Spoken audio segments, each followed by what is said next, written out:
네, 안녕하세요. 수학 교과서 100쪽, 101쪽 원의 넓이를 구하는 방법을 알아볼까요?입니다. 지난 시간까지는 우리가 원의 넓이를 구하는 방법을 배워본 적이 없기 때문에 기존에 알고 있던 다각형의 넓이, 그리고 모는 종이 세기 같은 걸로 어림을 해봤죠. 이번 시간에는 원의 넓이를 구하는 방법이 뭔지 그 공식을 한번 알아내 볼 거예요. 오늘은 준비물 5번이 필요해요. 그래서 미리 준비해 주시면 좋을 것 같고요. 준비물 5로도 해보고 컴퓨터나 스마트폰에서도 한번 해볼 거예요. 두 가지 방법을 통해서 원의 넓이를 구하는 공식을 한번 알아내 보도록 하겠습니다. 1번, 원의 넓이를 구하는 방법을 알아봅시다. 원의 넓이를 구할 때 어떤 도형의 넓이를 이용할 수 있는지 말해보세요. 지난 시간에는 정사각형들을 이용했어요. 근데 이번에는 조금 다른 모양을 이용하려고 합니다.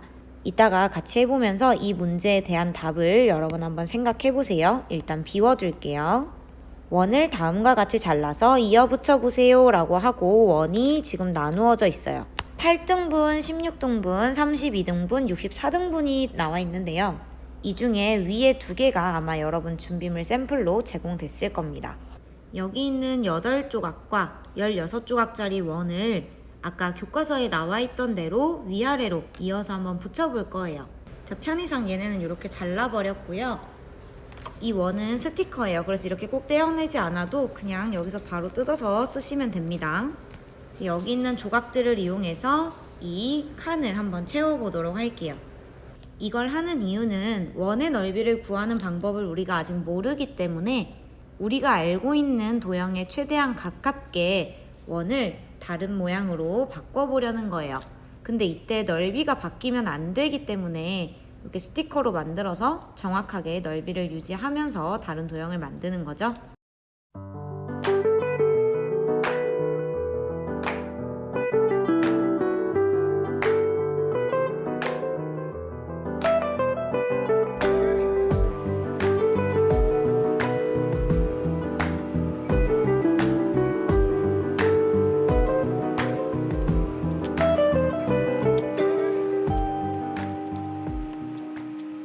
자, 이런 식으로 한번 붙여봤어요. 위에 거는 약간 그래도 아직 이 위아랫 부분이 꾸불꾸불한 곡선을 가지고 있어서 약간 애벌레 같은 느낌이죠. 그래서 16조각으로 해봤더니 아까보다는 구불구불한 게 조금 덜해진 게 보이죠. 이 빨간색 선 부분 얘기하는 거죠. 빨간 선 부분이 여기 위에는 이렇게 좀 더 구불구불한데 더 쪼개니까 약간 완화돼서 좀 덜 구불구불해요. 그러면 32조각은 어떨까요? 그만큼 더 평평해질 거고 64등분하게 되면 거의 직선에 가깝게 된대요. 64에서 한 번 더 쪼개보겠습니다. 요거는 지오지브라라고 해서 수학에 관한 되게 유용한 프로그램인데요. 이미 이 프로그램을 이용해서 원의 넓이에 활용할 수 있는 샘플이 하나 만들어져 있어서 요걸 한번 사용해 보려고 해요. 요게 들어가는 방법은요. 구글 검색창에 원의 넓이를 우리가 배우고 있으니까 원의 넓이라고 쓰고요. 그 뒤에 이 프로그램의 이름 지오지브라라고 칩니다. 그러면 이렇게 선생님 클릭한 흔적이 있죠. 맨 위에 뜨더라고요. 그래서 이걸 누르면 아까 봤던 그 화면이 나오고요. 컴퓨터에서도 가능하고 저는 지금 아이패드로 촬영 중인데 휴대폰에서도 가능합니다. 근데 휴대폰 기종에 따라 좀 안 될 수는 있을 것 같아요. 자, 지금 딱 들어가면 기본적으로 원이 4조각 나 있고 원의 반지름이 3으로 설정이 돼 있죠. 아까 8조각 냈으니까 한번 올려볼게요. 8조각을 냈더니 지금 아까처럼 좀 애벌레 같은 그런 형태가 됐죠. 16조각 내면 조금 더 평평해지고요. 32조각, 64조각까지 우리가 교과서에서 봤죠. 64조각을 냈더니 거의 일직선에 가까운데요. 더 쪼개볼게요. 64를 또 반으로 쪼개면 128조각이 되죠. 더 쪼개면 256, 한 번 더 512조각으로 쪼개면 거의 이렇게 눈에 보이지 않을 정도로 됩니다. 마지막으로 1024조각까지 내면 어떻게 쪼개는지 거의 보이지 않을 정도로 작기 때문에 지금 색깔이 이렇게 된 거죠. 그리고 여기 초록 색깔을 보니까 어떤 도형이 나왔어요? 우리가 이미 오래전에 배웠던 직사각형이 나오게 됩니다. 그래서 요걸 이렇게 움직여 보면 점점 직사각형 모양으로 변해가는 걸 확인할 수 있어요. 우리가 원을 쪼개서 원을 직사각형으로 만들었어요. 이거 왜 했을까요? 우리가 직사각형의 넓이는 구할 줄 알기 때문이에요. 원을 한없이 잘라서 이어붙이면 어떤 도형에 가까워지나요? 직사각형에 가까워집니다. 그럼 위로 가서 원의 넓이를 구할 때 어떤 도형의 넓이를 이용할 수 있을까요? 우리가 알고 있는 직사각형의 넓이를 이용할 수 있습니다. 자, 그럼 직사각형의 넓이 어떻게 구하나요? 이건 이미 너무 예전에 배워서 다 알죠? 직사각형의 넓이는 직사각형의 가로와 세로를 곱해주면 돼요. 다시 말해서 이 보라색을 쪼개서 만든 초록색깔 직사각형의 가로와 세로를 알면 원의 넓이도 구할 수 있는 거죠. 그럼 얘의 가로와 세로는 뭘까? 그게 바로 다음 페이지에 나와 있습니다. 2번, 원을 한없이 잘라서 이어붙이면 직사각형이 됩니다. 이 직사각형을 이용하여 원의 넓이를 구하는 방법을 알아봅시다.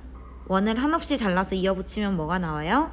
직사각형이 나와요. 우리 방금 지오지브라 이용해서 1024조각까지 냈더니 거의 직사각형이 나왔죠?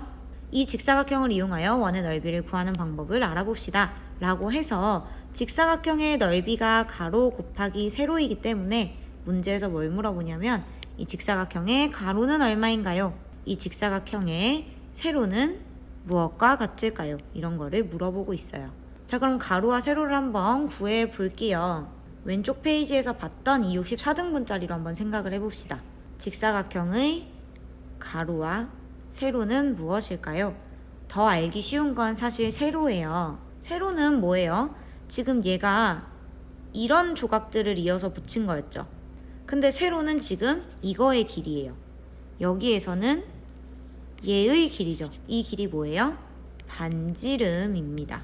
그래서 여기 직사각형의 세로는 원의 반지름과 같습니다. 자, 그러면 가로 알아볼게요. 직사각형의 가로가 여기에 빨강색으로 표시가 돼 있네요. 그리고 이 빨강색이 또 어디에 표시되어 있냐면 원의 이 부분에 표시가 돼 있어요. 이거 뭐죠? 이거 끝까지 가면 원주죠. 근데 끝까지 가지 않았죠. 빨강색은 그 중에 요만큼이에요. 즉 원주의 절반이죠. 2분의 1입니다. 직사각형의 가로는 원주의 2분의 1 또는 원주의 절반이라고 쓰면 좋겠네요. 그럼 여기에 똑같이 써볼게요. 세로는 원의 반지름이고요. 가로는 원주의 2분의 1이니까 원주 곱하기 2분의 1이죠. 또는 원주 나누기 2도 되겠죠. 그러면 이 직사각형의 넓이는 어떻게 돼요? 원주 곱하기 2분의 1에다가 원의 반지름을 곱하면 됩니다. 그게 이 노란 박스에 나와 있는 거죠. 원주 곱하기 2분의 1에다가 원의 반지름을 곱하면 원의 넓이를 구할 수 있습니다. 저건 반지름은 보통 이렇게 딱 몇 센티미터라고 알려주니까 괜찮은데 원주는 어떻게 구해요? 원주는 지름 곱하기 원주율 3.14 또는 3.1 이런 거였죠. 그러면 여기는 원주를 바꿔서 써볼게요. 지름 곱하기 원주율. 그래서 원주율 곱하기 지름 원주 곱하기 2분의 1 곱하기 반지름이 된 거예요. 얘가 얘랑 같다는 거 이해하면 됩니다. 자, 그 다음에 뭘 할 거냐면 곱하기로 지금 다 연결돼 있는데요. 이런 경우엔 순서 상관없이 다 곱하면 되죠. 근데 지금 곱하면 좋은 게 누구냐면 이 밑줄 쳐져 있는 얘네예요. 지름에다가 2분의 1을 한대요. 지름의 절반이에요. 지름의 절반, 얘 뭐죠? 반지름입니다. 그래서 얘네 둘을 다시 합쳐서 반지름으로 쓸 수 있어요. 그럼 반지름 곱하기 원주율이 됩니다. 순서는 상관없지만 같은 게 연달아 나오는 게 보기 편하니까 반지름 곱하기 원주율이라고 적어볼게요. 자, 그래서 오늘 배우는 내용은 이게 핵심이에요. 원의 넓이는 어떻게 구해요? 반지름 곱하기 원주율입니다. 이거는 진짜 꼭 외우셔야 돼요. 3번 자전거 표지판의 넓이를 구해봅시다. 원주율은 다행히 간단한 숫자 3으로 줬네요. 원의 넓이가 반지름 곱하기 반지름 곱하기 원주율 3인 거죠? 한번 구해보도록 하세요.